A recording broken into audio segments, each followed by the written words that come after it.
안녕하세요. 자, 이제 기업가 정신 10주차 교육과정 시작하도록 하겠습니다. 자, 저저번 주부터 사업 타당성 검토와 그리고 사업 계획서를 어떻게 작성을 해야 되는지, 어떻게 보면 뗄래야 뗄 수 없는 그런 챕터이기 때문에 두 개를 붙여서 여러분들하고 같이 지금 설명을 드리고 있습니다. 그래서 저번 주에 끝날 때쯤 사업계획서 후반부 쪽, 사업계획서 작성 후반부 조직도를 어떤 걸로 해야 되는지 작성을 하다가 마쳤죠. 그래서 오늘은 그 조직도를 어떻게 만들어야 되는지 그 부분을 다시 리바이벌 하면서 과정 교육 시작하도록 하겠습니다. 자, 여기까지 설명을 드렸었어요. 그죠? 저번 주에 조직도 및 네트워킹 소개에서 이제 조직도 소개하는 걸 설명을 드릴 텐데요. 자, 먼저 그 조직도라 그러면 당연히 내부 조직, 그러니까 우리가 지금 그 사업을 만약에 계획을 하고 있으면 그 사업을 해야 할 조직도 들어가는 게 맞아요. 그렇죠? 그게 이제 가운데예요. 그게 가운데고, 그리고 조직이라 그러면 조직도는 사업계획서 조직도 구성이라고 표현할 텐데, 사업계획서의 조직도는요, 첫 번째가 그 내부 조직. 내부 조직이라 그러면 크게 세 분야입니다. 첫 번째는 CEO, 그러니까 최고 경영자, 그쵸? 최고 경영자가 누군지를 적어줘야 돼. CEO를 적어줘야 되고요. 두 번째로는 또 누굴 적어줘야 될까요? 그렇습니다. 파이낸싱, 그러니까 재무경영자, CFO라 그래요. 재무경영자.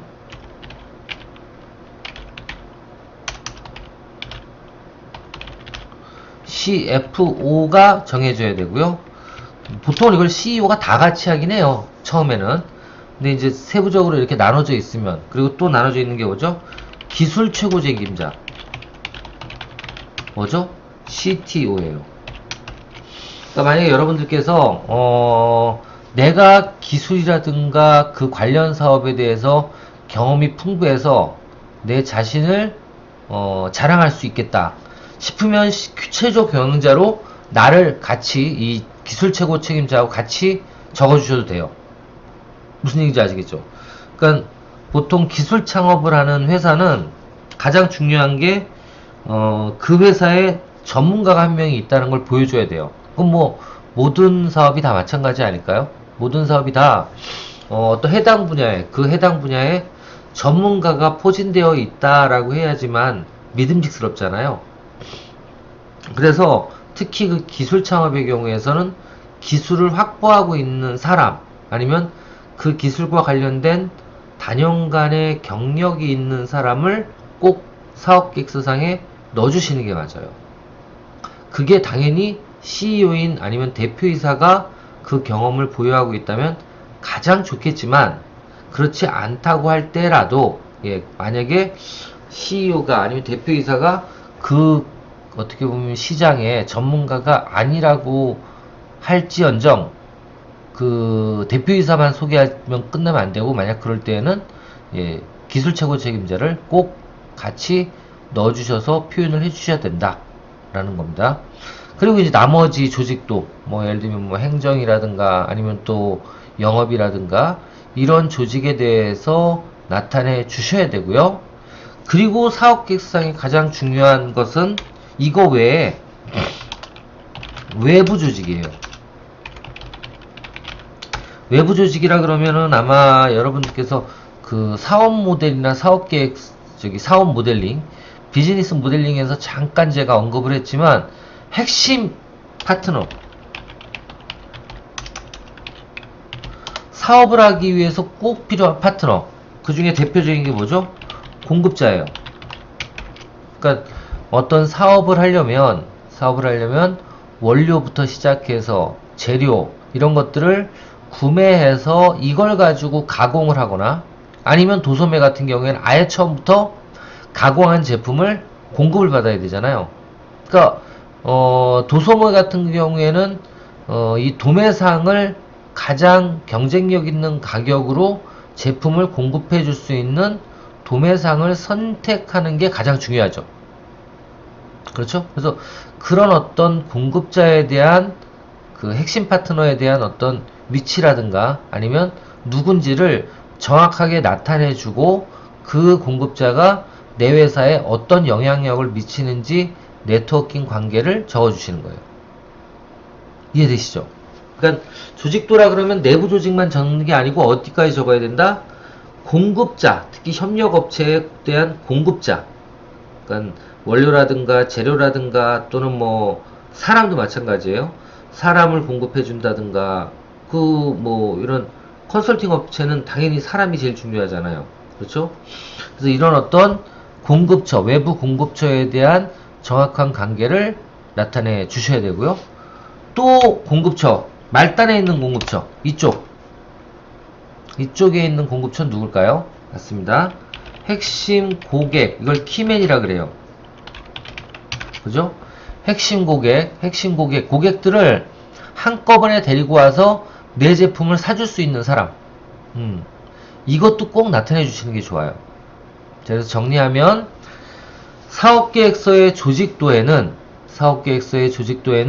당연히 최고 경영자는 물론이고, 예, 재무 책임자, 기술 책임자를 싹 다 표현해 줘야 되고, 특히 최고 경영자, 대표이사가 어떤 특별한 그 업종에 관련이 없거나 경험이 없을 때는 이 재무 책임자하고 기술 책임자를 꼭 두각시켜 줄 필요가 있다. 자, 그리고 두 번째로는 이런 내부 조직 외에도 외부 조직에 대해서도 구체적으로 표현을 해줘야 되는데, 그때 표현해줘야 되는 핵심 협력업체는 공급자와 그리고 고객과 관련된 키맨이다 라고 생각하시면 될 것 같아요. 그래서 이거를 여기다 표현해 주시는 거다 라고 생각하시면 됩니다. 그러니까 이런 업체, 협력업체는 뭐예요?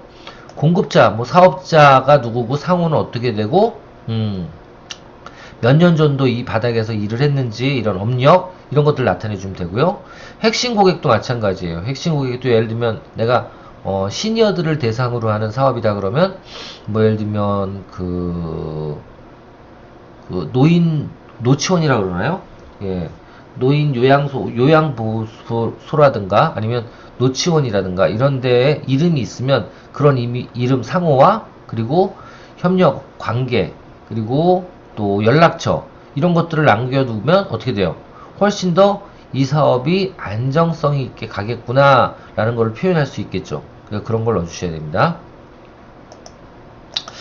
자, 그 다음 이제 마지막으로 그 임직원 소개입니다. 그래서 여기다가는 직책, 여기 이제 CEO, CFO 뭐 이렇게 적어주고 인원이 몇 명인지 적어주고 그리고 그 인원들의 개인별 핵심 역량, 그러니까 업력 아니면 경력 이런 것들을 적어주시고 그 사업에서 어떤 일을 할 건지를 적어주시는 거예요. 그러니까 예를 들면 직책은 대표이사, 인원은 1명, 그죠? 아니면 여기다 이름 적어줘야 되겠죠?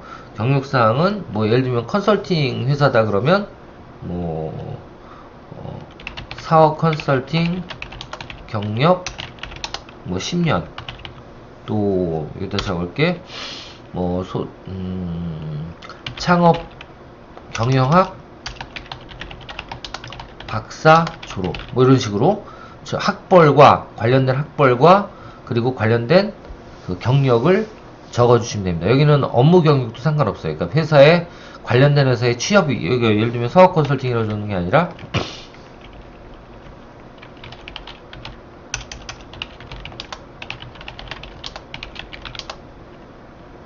이렇게 적어줘야 되겠죠?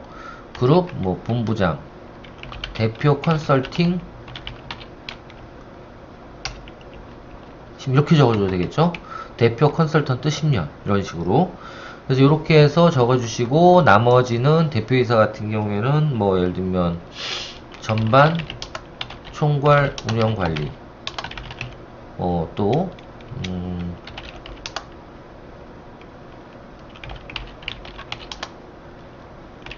뭐 이렇게 적어주면 되겠죠.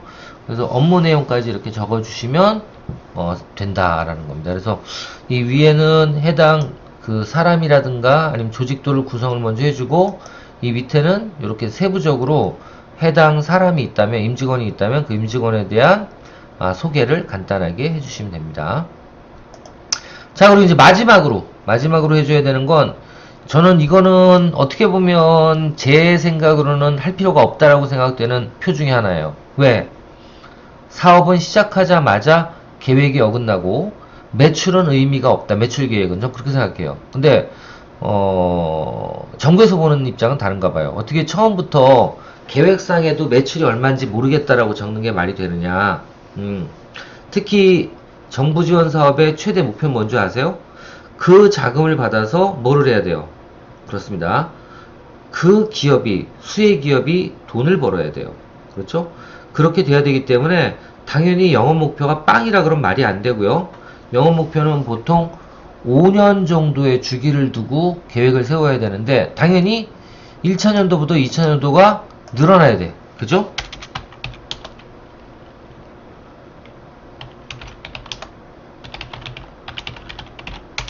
여기서의 핵심은 5년 정도의 매출을 예측을 해야 되는데, 제일 먼저 생각해야 되는 건 연차별로 매출이 증가하도록 계획을 잡으셔야 됩니다. 증가하도록. 그리고 지금 같은 경우에는 당연히 유니콘 기업을 만드는 게 대부분의 그 국비 지원 사업의 목표이기 때문에 보통 한 5차년도에 들어가면 몇십억은 돼야 돼요.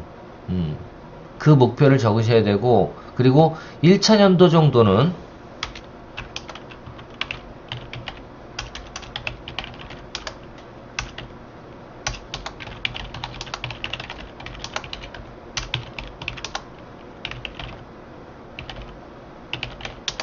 아시겠죠? 1차년도 매출은 1차년도가 지금 같은 게 2024년도가 되겠죠? 지금 2023년이니까 만약 1차년도 같은 경우에는 내가 매출이 예를 들면 뭐 1억 5천을 목표로 하고 있다. 영업 목표를 하고 있다. 그러면 어떻게 해야 돼? 1억 5천이 왜 발생이 되는지, 어떤 근거로 나온 건지를 적어주셔야 돼요. 그 적어주는 게 쉽게 얘기하면 뭐 1억 5천을 팔아야지만 손익분기점이 넘으니까 우리는 손익분기점이 뭔지 아시죠? 수익을 낼 수 있는 매출이 넘었으니까, 그러니까 1억 5천을 잡을게요. 이건 말도 안 되는 소리예요. 그렇게 잡으면 안 되고 근거가 있어야 돼. 예를 들면 기존의 경쟁 제품이 2억 정도를 이 시장에서 팔고 있는데 내가 이 제품보다 더 좋게 만드는 게 이번 과정의 목표다. 따라서 이 좋게 만들면 기존의 시장이 1억이었는데 나는 5천 정도는 팔 수 있지 않겠냐. 더 좋으니까. 그렇게 얘기하면 말이 돼야 안 돼요. 똑같이 판다 그러는 것보다 더 많이 판다 그러면 조금 의심하겠지만 그 시장이 다 이 시장으로 넘어올 거 아니에요. 기능이 좋으니까. 그죠? 그렇지 않을 수도 있어요. 그렇지만 기존의 어떤 매출을 근거로 해서, 근거를 꼭 해줘야 돼요. 그거보다 몇 프로 정도를 팔겠다 라고 목표를 잡으면 그거는 믿어줘요. 그거보다 더 믿어줄 수 있는 좋은 방법이 있으면 얘기해보세요. 그쵸?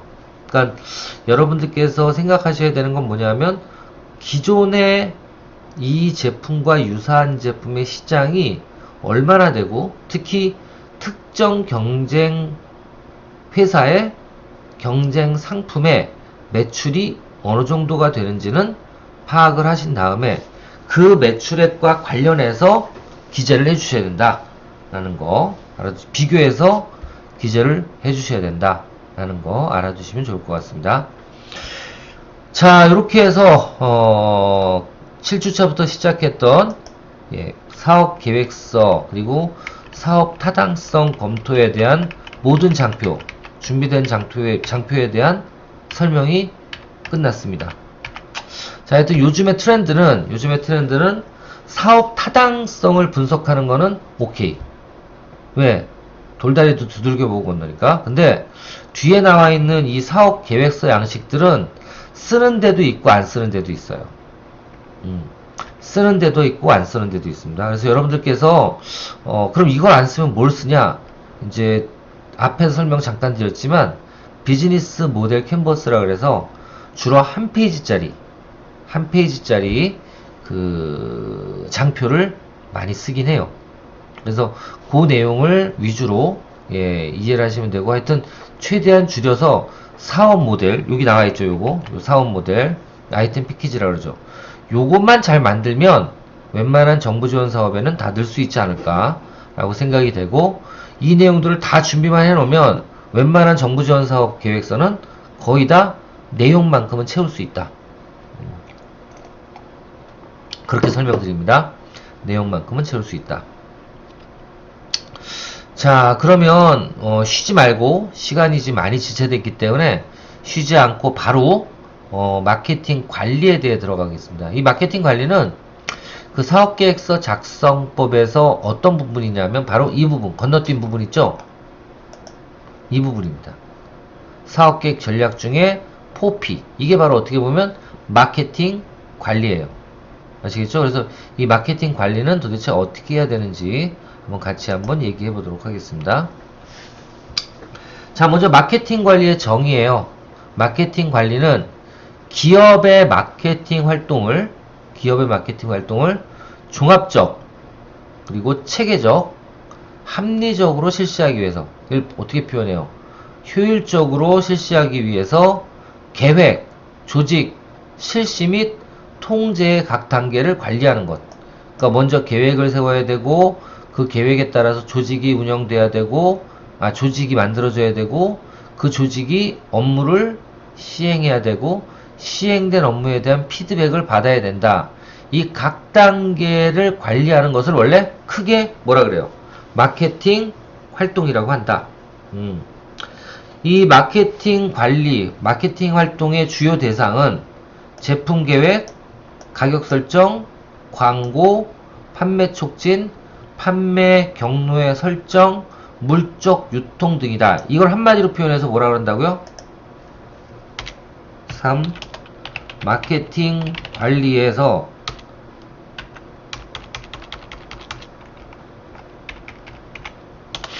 주요 마케팅 요소, 이걸 뭐라 그런다고?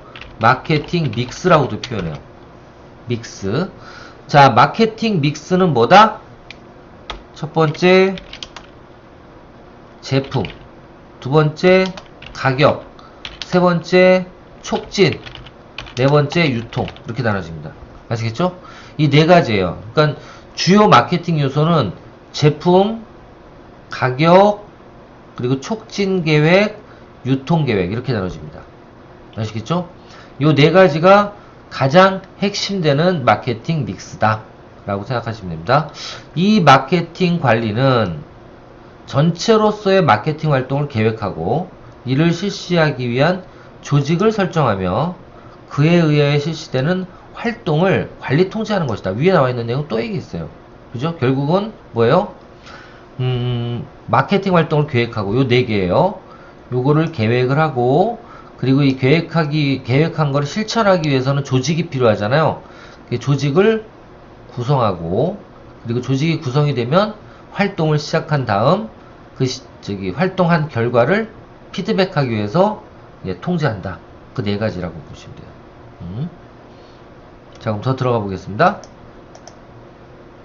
자, 마케팅 요소는 좀 전에 말씀드렸죠. 프로덕트, 제품, 프라이스, 가격, 그다음 플레이스, 유통, 마지막 프로모션, 촉진, 이렇게 해서 총 4가지로 나눠진다 라고 생각하시면 좋을 것 같습니다. 자, 그럼 첫 번째부터 이제 하나씩 들어가 볼게요. 제품이에요. 자, 제품에서는 뭐를 제일 중요하게 생각해야 되느냐 하면 바로 가치 모델이에요. 이 가치 모델이 어디서도 나왔죠? 저 위에 올라가 보시면 이게 바로 가치 모델을 나타내는 표라고 했죠. 아이템 패키지. 아시겠죠? 이 아이템 패키지가 구체적으로 작성이 돼야지만 어떻게 보면 그 제품의 외형이 아니면 제품의 핵심 가치가 표현될 수 있다고 생각이 돼요. 그래서 이 제품에서는 첫 번째 나타내야 되는 게 가치 모델인데, 가치 모델인데 이 가치 모델은 여러 가지가 많습니다. 여러 가지가. 첫 번째가 뭐예요? 그렇습니다. 내 제품이 지적재산권이 있는지 없는지. 되게 중요한 부분이죠. 지적재산권. 자, 지적재산권인 특허는 여러 가지로 나눠져요. 지적재산권은.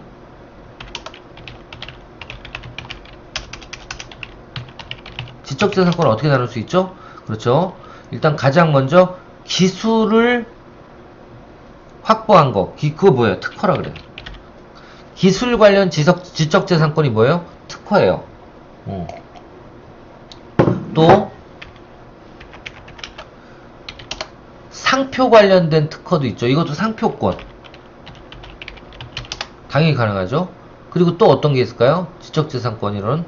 그리고 음향, 음원, 뭐 이런 것들 다 지적재산권이에요. 그죠? 이런 것도 있고요. 그리고 컨텐츠 자체도 지적재산권입니다. 컨텐츠도 이런 것들에 대한 가치가 있을 수가 있고요. 첫 번째로. 두 번째로는 뭐가 있을 수 있을까요? 그렇습니다. 장소.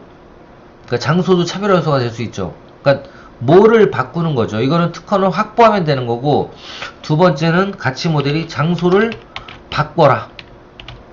그러니까 그때 제가 이런 거 설명드렸죠. 막걸리를 꼭 상권이 좋은 막걸리 집에서만 팔아야지만 가치가 있는 건 아니다. 거꾸로 가치는 뚱딴지 같은 장소에서 장소를 바꿔서 그 사업을 시행할 수만 있으면 새로운 가치 모델이 나올 수 있다 라고 했습니다. 그래서 장소를 바꿔라, 그 얘기 맞는 얘기죠. 또 어떤 가치가 있어요? 시간을 바꿔라. 아시겠죠? 그러니까 예를 들면 저녁 식사 그런 외식업은 보통 6시부터 10시가 평균 오픈 시간인데, 예를 드는 거예요. 술집을 낮에 열겠다? 만약에 열 수만 있다면 그것도 차별화 요소가 될 수가 있는 거예요. 진짜. 그리고 예전에 그 버블 경제가 한참 유행할 때 테헤란로 쪽, 저 강남 쪽은 낮에 여는 술집들 엄청 많았어요. 접대하느라고. 진짜입니다. 예. 그러니까 예를 드는 거예요. 예. 꼭 뭐 그 술집은 밤에만 열라는 법은 없습니다. 그리고 어떤 운영 시간을 정해놓고 있는 것도 아니에요. 뭐 막말로 여기서 나이트를 꼭 저녁에만 열라는 거 있습니까? 새벽까지 열잖아요. 야, 이른 아침까지. 근데 보통 오후 시간이라든가 낮 시간에도 열 수 있지 않을까? 전 그렇게 생각이 돼요. 그러면 또 새로운 고객이 유치되지 않을까? 뭐 어차피 창업은 뚱딴지 같은 거니까 그렇게 해서 만들어낼 수 있으면 좋은 거죠. 이런 것만 있는 게 아니라 새벽에 여는 식당, 또는 뭐 낮에만 여는 뭐 술집, 또는 밤에만 여는 아이스크림 가게, 예를 드는 거예요. 밤에만 여는 카페, 이렇게도 볼 수 있겠죠. 그래서 그런 것들을 나타내는 게 뭐예요? 바로 시간을 바꿔라 라는 표현을 쓰는 겁니다. 자, 이런 게 있고요. 가장 중요한 거 바로 고객을 바꿔라예요. 이러면 가치가 나옵니다. 고객을 바꿔라. 그죠? 어떻게 고객을 바꿔? 예를 들면 어떤 아이템은, 예를 들어 볼까요?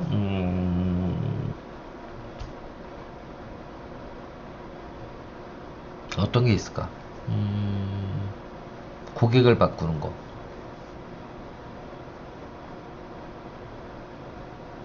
그렇죠. 예를 드는 거예요. 예를 들자면, 이게 말이 될지 모르겠는데, 낚싯대는 원래 누가 쓰는 거예요? 낚싯대는? 그렇죠. 낚싯대는 주로 어부들이 쓰는 거예요. 낚시를 좋아하는 낚시광이 쓰는 겁니다. 그죠? 근데 거꾸로 어부들이 쓰는 투망이나 이런 것들을 낚시인한테 권할 수 있는 방법은 없을까? 이걸 찾아보는 것도 이 고객을 바꾸라예요. 아시겠죠? 그러니까 예를 들면 어망이라든가 투망은 어부들이 쓰고 낚시인들은 이런 투망이나 어망을 안 쓰잖아요. 이걸 관점을 바꿔서 낚시인들이 쓸 수 있는 어망이나 투망, 어떻게 만들어야 될지 한번 생각해 볼 필요가 있지 않을까 싶은 거예요. 예를 들면 또는 음, 어린이들만 타는 그 뭐죠 이거? 유모차 같은 거 있잖아요. 그 유모차를 왜 꼭 어린이들만 태워야 돼? 어른들은 태울 수 없을까? 난 그거 가끔가다 생각해요. 야, 나도 예전에 태어났으면 저런 이쁜 유모차에 나도 좀 타봤으면 하는 생각이 지금도 들어, 나는. 예. 그리고 지나가는 사람들 변태인가, 제가? 저는 그 유모차 있잖아요. 유모차에 애기들 타고 있으면, 아, 나도 저런 거 지금 하나 만들어 놓으면 큰 유모차 있으면 나 한번 타보고 싶은데. 그러고 싶다고, 진짜. 변태라서 그런가? 여하튼, 그렇게 만약에 유아들이 쓰는 제품을 어른들이 쓸 수 있게 거꾸로 만드는 제품은 없을까? 한번 생각해 보세요. 음. 이렇게 해서 나오는 제품이 있다면 이거는 뭐예요? 바로 가치 모델이 고객 지향적으로 만들어지는 거예요. 아시겠죠? 그래서 이런 부분들이 있고요. 기타 요소들로는 뭐 주기, 라이프 사이클, 그죠? 라이프 사이클 가지고도 가치를 만들 수 있습니다. 주기. 예, 그러니까 라이프 사이클 뭐 도입기, 성숙기, 성장기, 성숙기, 쇠퇴기 이렇게 적어두는데 주로 성숙기가 되면 어떻게 해야 돼요? 그 아이템이 죽기 때문에 그 고객들이 어디로 가? 그 제품이 없어지니까 그분들을 받을 수 있는 제품을 만드는 거 이것도 가치예요. 그렇죠? 그러니까 예를 들면 기원이 점점 없어질 때 만들어진 게 뭐예요? 바로 인터넷 바둑이에요. 그래서 그 기원을 드나드는 모든 고객을 싹 다 받아먹은 게 바로 인터넷 바둑이에요. 기원이 없어졌잖아. 거의 없는 것 같아, 지금은. 근데 거꾸로 얘기하면, 이 쇠퇴기, 성장기, 성숙기에 접어든 바둑의 그 기원을 왔다 갔다 하는 그 사람들을 타겟으로 만든 게 어떻게 보면 인터넷 바둑이 아닐까. 그래서 인터넷 바둑이 그 시장에서 이긴 거예요. 게임을 위해서 게임의 법칙으로 바뀐 거야. 그러니까 어떻게 돼? 기원이 없어지기 시작하죠. 네. 이런 것들도 어떻게 보면 라이프 사이클의 주기의 변동이다. 라고 보시면 될 것 같습니다. 그리고 이제 예전에는 가치 요소로 이런 가격이라든가 아니면 크기를 작게 만들고 품질을 좋게 만드는 이런 걸로만 따졌어요. 그러니까 가격이 동일하다면 품질이 좋아지게 만들고 그리고 그러니까 새로운 어떤 기능을 하나 더 만들어내서 차별화 요소를 주는 게 아니라 기존 거보다 더 빨라요 뭐 이렇게 아니면 더 오래 가요 내구성이 좋아요 이런 걸로 인정을 받되 가격을 똑같이 가거나 아니면 제품은 똑같은데 가격을 떨어뜨리는 거 이건 뭐 때문에 그래요? 대량 생산을 하기 때문에 그렇죠. 이런 부분들로 승부를 봤었는데 차별화 요소라고 했는데 현대에 와서는 이런 내용들은 차별화 요소가 아니에요. 아시겠죠? 그러니까 가격이나 크기를 가지고 차별화 요소를 만드는 시기는 지나갔습니다. 그래서 이런 내용들은 지금 접목이 안 되고 있고 나머지 그렇죠. 가치 모델은 장소, 시간, 그리고 고객을 바꿈으로 인해서 새로운 가치가 만들어지고 그런 가치 모델을 표현하는 게 바로 뭐예요? 제품이다. 그렇게 생각하시면 될 것 같아요. 그래서 제품은 시장 분석을 통해서 내 제품에 차별 요소가 있는가 이걸 확인해 보시고 그리고 이 차별 요소가 어떤 부분에서 있는지 특허 쪽에 있는지 아니면 장소를 바꿔서 만들어진 건지 기능을 업그레이드 시킨 건지 시간을 바꿔서 만들어진 건지 고객을 바꿔서 만들어진 건지를 따져봐라 라는 겁니다. 아시겠죠? 자, 여기까지 일단 정리를 해 보도록 하고요. 다음 장이 뭐죠? 다음 장은 이제 플레이스 쪽이에요. 이 플레이스 쪽은 잠깐 쉬었다가 이어서 하도록 하겠습니다. 잠깐 쉬었다가 하겠습니다. 제가 요즘에 이 목이 자꾸 말라서 물 좀 한번 먹고 또 해야 될 것 같아요. 잠깐 쉬었다가 2교시 시작하도록 하겠습니다. 수고하셨습니다.